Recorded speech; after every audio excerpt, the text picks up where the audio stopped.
Olá família, graça e paz abençoados, graça eterna, como estão vocês? Vamos crescer na graça e no conhecimento do Pai. Eu quero deixar essa pequena reflexão para os amados sobre este tema. O Senhor conhece os que são seus, vasos preparados. Essa expressão, vasos preparados, quando nós lemos vasos de honras, nós estamos falando naturalmente de pessoas que se esvaziaram de si mesmo, estavam cheios de Deus para transmitir a palavra de Deus. Então, quando a gente usa essas expressões, vaso de honra, vaso preparado, vaso de misericórdia, né? Nós estamos falando de seres humanos, né? De pessoas, de filhos de Deus, cheios da presença do Pai, do temor do Pai, para desenvolver algo em prol do reino de Deus. Em 2 Timóteo, capítulo 2, versículo 19, o apóstolo Paulo disse assim: Todavia o fundamento de Deus fica firme tendo este selo: o Senhor conhece os que são seus, e qualquer que profere o nome de Cristo, aparte-se de toda a iniquidade. Então, o Senhor conhece os que são seus. E qualquer um que profere o nome de Cristo, nome de Deus, qualquer um que manifesta esta fé no eterno, ele deve se afastar de toda a impureza, de toda a imundícia, de toda a malícia, de toda a iniquidade. Então, abençoados, a primeira coisa que nós devemos analisar aqui é que ser de Deus, ser filho de Deus é uma coisa. Existem muitos filhos de Deus que não manifestam, não professam a fé. Ou seja, são pessoas que são neutras, pessoas que não expressa, que não manifesta, que não confessa, que de fato crê no eterno, que de fato conhece o Evangelho, etc. Mas isso não significa que não sejam filhos de Deus. Existem muitos filhos de Deus no mundo, por exemplo, que vão morrer e nunca vão ler um versículo bíblico. Existem muitos filhos de Deus no mundo, por exemplo, que vão morrer em diversas religiões, e às vezes religiões que nem reconhecem a divindade de Cristo. Mas nem por isso vão deixar de ser filho de Deus.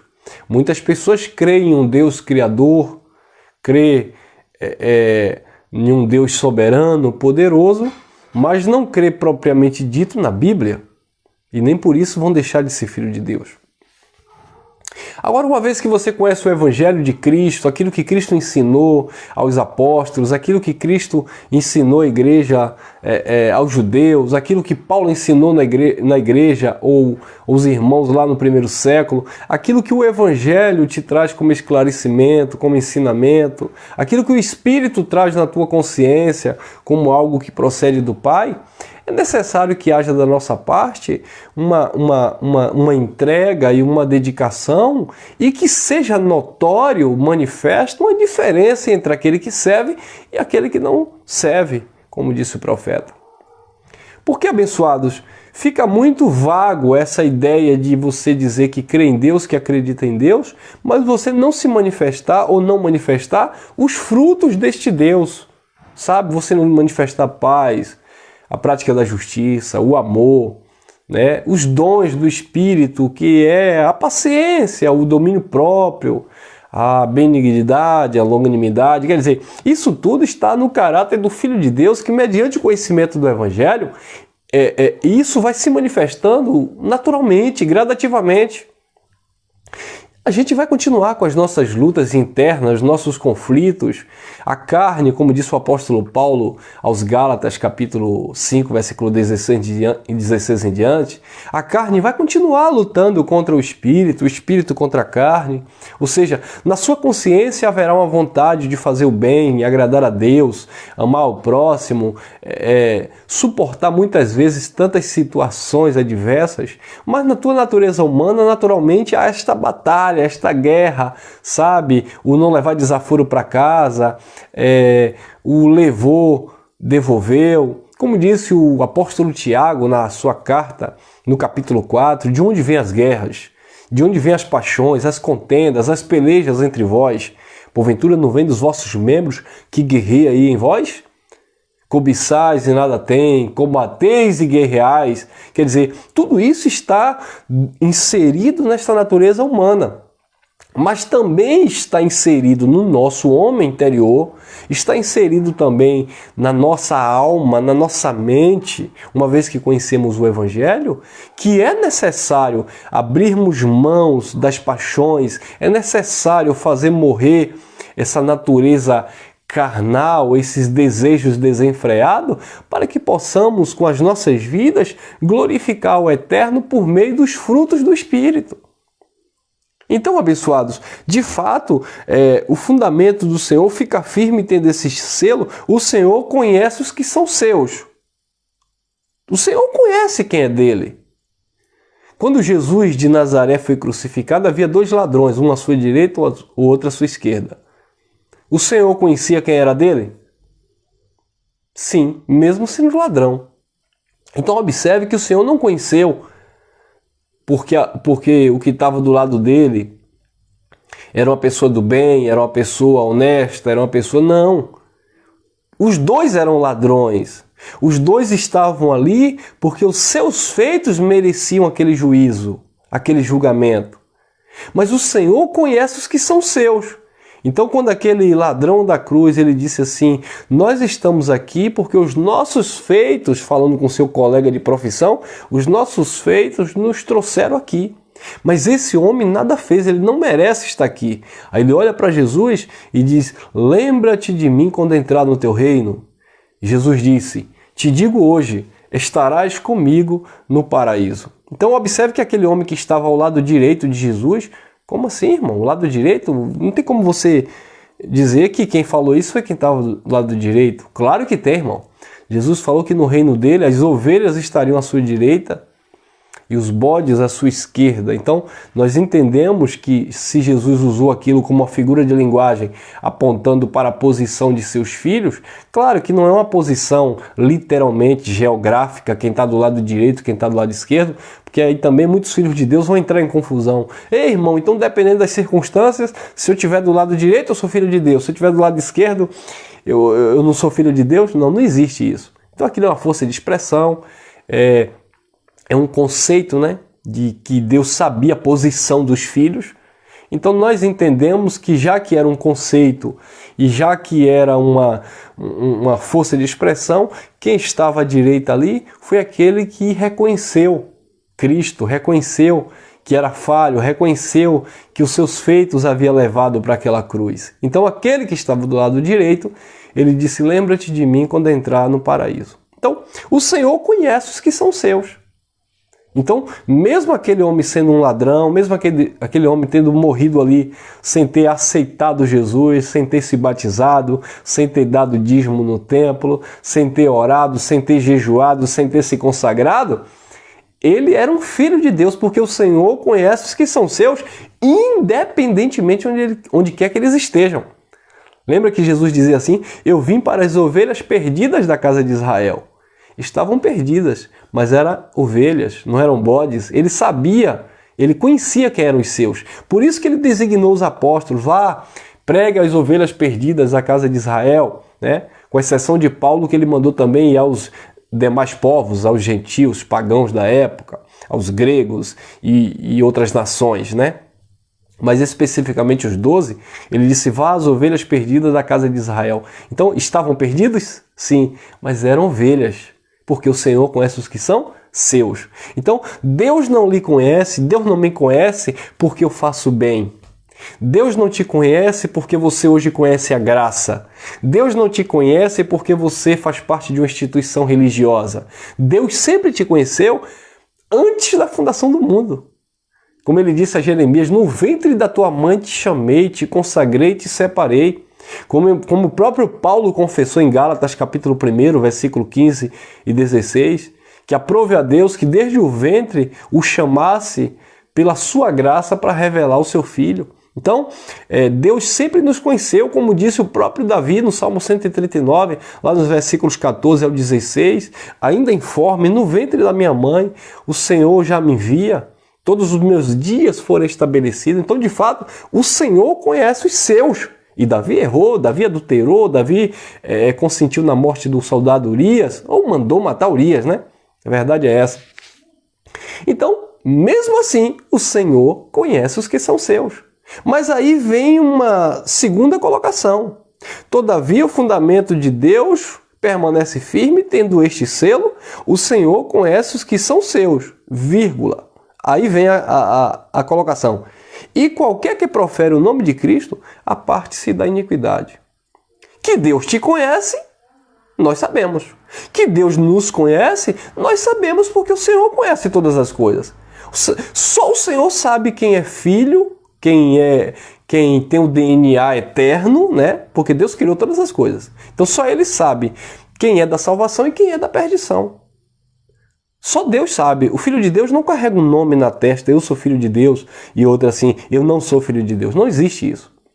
Então Deus conhece os que são seus, independentemente do que eles pratiquem na vida. Porque não é por obras meritórias que faz com que você se torne filho. Você é filho porque você nasceu da vontade do Pai. João, capítulo 1, versículo 13, diz: os quais não nasceram da vontade do homem, nem da vontade do sangue, nem da vontade da carne, mas nasceram da vontade de Deus.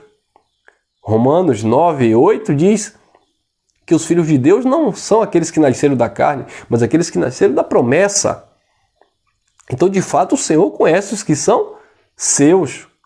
Agora, aquele que profere o nome do Senhor, aquele que conheceu a palavra, aquele que conheceu o Evangelho, ele tem por obrigação ou dever agora se apartar de toda iniquidade, de todo engano, de toda malícia, porque o Evangelho ele é transformador na vida dos seus. O Evangelho ele vai confrontar a nossa natureza para que de fato o homem interior se manifeste dando frutos de uma vida que foi verdadeiramente transformada pelo poder de Deus. Amém, abençoados? Então vocês estão entendendo? Quem te tornou filho de Deus não foi os teus feitos, foi a vontade do Pai que é soberana. Agora, como filho de Deus que conhece o Evangelho, que profere o nome do Senhor, deve apartar-se de toda iniquidade. Então, é contraditório alguém dizer que conhece o Evangelho, que conhece a graça, conhece a palavra, mesmo no sistema religioso, mas ainda vive naquela natureza perversa, naquela natureza maligna, naquela natureza, sabe, maliciosa, e dizendo que é filho de Deus. Porque uma vez que você professa o nome dele, uma vez que você professa o Evangelho, você deve naturalmente ser constrangido pelo amor de Deus a ter uma mudança de comportamento, de caráter. Porque o Evangelho é transformador. Tito, capítulo 2, versículo 11 e 12, Paulo disse: a graça de Deus se manifestou, olha, ela se manifesta trazendo salvação ali na mente, a todos os homens, ensinando-nos a renunciar às paixões e às concupiscências mundanas do presente século. Ou seja, a palavra de Deus ela é transformadora, ela atua na nossa mente como uma água que lava. O Espírito ele vem regenerar, sabe, restaurar, mudar o comportamento da vida de alguém que andava de qualquer forma. Não para que você seja melhor do que os outros, mas para que você seja melhor do que você foi ontem. O Evangelho, ele manifesta uma versão melhor de você mesmo. O Evangelho, ele neutraliza Saulo e manifesta Paulo. Então o Evangelho, ele precisa, e ele atua na nossa mente como uma palavra que é viva, que é eficaz, que é mais penetrante do que a espada e que faz divisão entre juntas e medulas. Uma palavra que é digna de toda aceitação, onde funciona de fato na vida daquele que crê no Senhor. Então, o Senhor conhece os que são seus, sim, e todo aquele que profere o nome do Senhor deve agora apartar-se da iniquidade. Então, a questão em graça, aqueles que têm o conhecimento do Evangelho, não é ficar pré-julgando ou questionando: ah, irmão Elcio, mas aquela pessoa que está assim, assado, será que é filho de Deus? Algumas pessoas me perguntam isso, até na nossa reunião domingo, a irmã perguntou: ô irmão, então quer dizer que se uma pessoa vive de qualquer jeito a vida inteira e morre naquela condição de pecado, ela pode ser o filho de Deus? O Senhor conhece os que são seus. O ladrão da cruz morreu exatamente naquela condição, mas era um filho de Deus. Agora, para eu e para você, para nós que conhecemos o Evangelho, a gente não pode se utilizar desses questionamentos para viver uma vida em devassidão, em prostituição, em engano, em malícia e dizer: não, já que aquele que tem uma vida de qualquer jeito, Deus conhece e é filho de Deus, então Deus não se importa com aquilo que eu pratico, com aquilo que eu faço. Deus se importa sim. Porque foi para você que ele manifestou conhecimento, não foi para aquele outro. Foi para você que a graça chegou, não foi para o outro. Foi para você que o véu foi tirado, foi em você que os olhos foram iluminados, não foi para o outro. Foi em você que houve a libertação de um sistema religioso corrupto, foi na sua vida, foi na sua mente que houve uma limpeza, uma restauração, não foi no outro. Então, somos nós que temos que assumir as nossas responsabilidades mediante o conhecimento do Evangelho da graça de Deus e não ficar questionando o que é que Deus está fazendo com aquele outro, com aquela pessoa, com aquilo. Foi isso que Pedro, questionou quando Jesus disse lá em João capítulo 21, Pedro, tu me ama? Ele disse sim. Aí Jesus disse: apacenta as minhas ovelhas. Segunda vez: Pedro, tu me ama? Pedro, sim. Apacenta o rebanho. Terceira vez: Pedro, tu me ama? Pedro, sim, Senhor. Tu sabe que eu te amo. E aí Jesus disse: apacenta as minhas ovelhas. E aí depois Pedro se incomodou porque Jesus estava dizendo: apacenta, apacenta, cuida, cuida, faça, faça. Ou seja, Jesus estava cobrando de Pedro um posicionamento. Jesus estava dando a Pedro uma vocação, uma comissão. Jesus estava chamando para Pedro para um posicionamento, para uma atitude, para uma responsabilidade. Mas Pedro começou a se incomodar e Pedro disse: e aquele outro?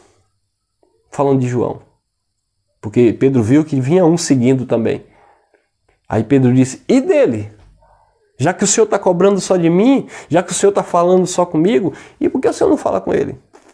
Aí Jesus disse: se eu quero que ele fique até que eu volte, o que te importa? Vá tu, faça o que eu mando. Então o Evangelho da Graça, meus amados, foi para você que recebeu.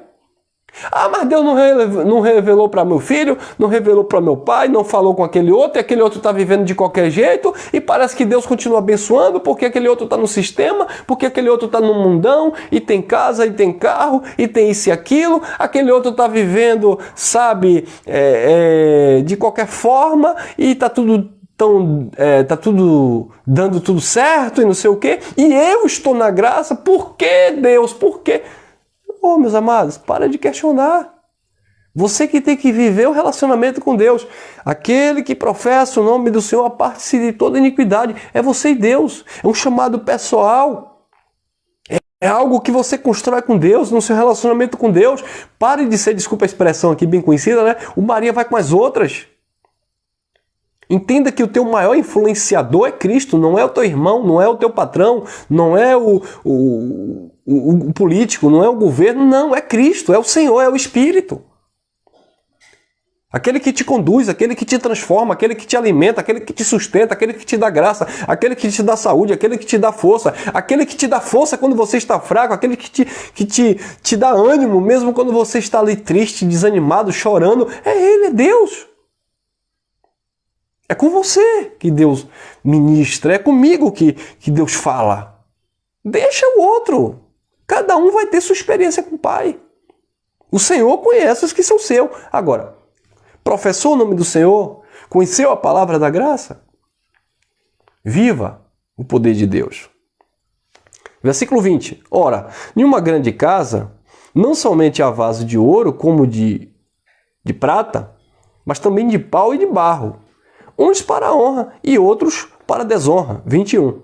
De sorte que se alguém se purificar destas coisas, será vaso de honra, santificado e idôneo, né? Preparado para uso do Senhor e preparado para toda boa obra. Versículo 22. Foge também dos desejos da mocidade, segue a justiça, a fé, o amor, a paz, com os que, com o coração, mente pura, invoca ao Senhor. Então, observe que Paulo ainda faz essa analogia em uma grande casa, a diversidades de vasos, né? Vaso de ouro, vaso de prata, mas também tem vaso de pau e vaso de barro. Uns para honra e outros para desonras. Então aquele que é de Cristo, aquele que conheceu o Evangelho, deve purificar-se a si mesmo dessas mazelas, dessas coisas carnais, dessas paixões, para que seja um instrumento para o uso de Deus. Então, a questão não é se aquele é de Deus, se aquele deixa de ser de Deus. Ah, irmão Elcio, então você quer dizer que um homossexual, por exemplo, um gay, ele pode ser um filho de Deus? Sim, claro que é. Por que não? Ah, então aquele que muitas vezes está lá no erro, roubando, se prostituindo, bebendo, ele pode ser um filho de Deus? Sim, porque filho não é a carne, filho é o Espírito. Eu não estou dizendo que todos são filhos de Deus. Porque existe os filhos da salvação e também os filhos da perdição. Agora, eu não posso ficar fundamentando a minha vida, baseando a minha vida naquilo que o outro faz, mas sim naquilo que o Espírito me conduz a fazer. Se a pessoa é dona da sua própria vida, ela vai fazer o que ela quiser na vida dela. Agora, eu sou conduzido pela palavra e a palavra vai me incentivar, me levar e me transformar a ter uma vida diferente, independente daquilo que o outro esteja fazendo.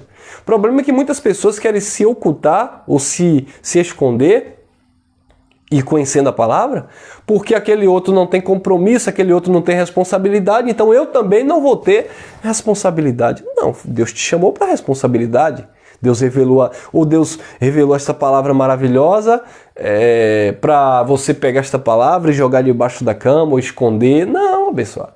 Essa palavra foi revelada para você porque Deus acredita em você. Agora você acredita nele? Você consegue, de fato, se desprender de todo o seu eu, de todo o seu ego, de todas as suas vontades, para, dentro do possível, se inclinar para ser algo, um vaso, um instrumento da parte de Deus, separado e preparado por Deus para toda boa obra? Como disse o apóstolo Paulo, aqui mesmo nessa carta, no versículo 15, ele disse assim: apresenta-te a Deus como obreiro aprovado, que maneja bem a palavra da verdade e não tem do que se envergonhar. Ou seja, como um vaso idôneo, preparado pelo Pai, cheio do conhecimento da graça de Deus, cheio do amor de Deus, mas também cheio de compromisso para com Deus, vivendo o Evangelho transformador para transformar pessoas. Amém, abençoados? Fique aqui com essa pequena reflexão. Obrigado por você estar até aqui conosco. Obrigado pelos seus comentários. Compartilhe à vontade, deixa o teu like, graça e paz, graça eterna. E vamos que vamos. O Senhor conhece os que são seus. Mas a pergunta é, você é um vaso preparado? Você está de fato se purificando nesse sentido? Não se purificando espiritualmente. Espiritualmente você está puro por Deus, mas purificando dessas paixões carnais. Porque não é porque você pratica a obra da carne que você é mais de Deus ou menos de Deus. Porque obras da carne não entram no céu. Então não é por isso que você... esse não é o critério de ser filho de Deus, se você bebe, se você fuma, se você se prostitui, não. Essa questão é se você está pronto para manifestar o amor de Deus mediante uma vida que foi transformada. Você foi influenciado pelo Espírito. Você foi transformado pelo Espírito para influenciar e também transformar vidas. Amém? Graça e paz, graça eterna.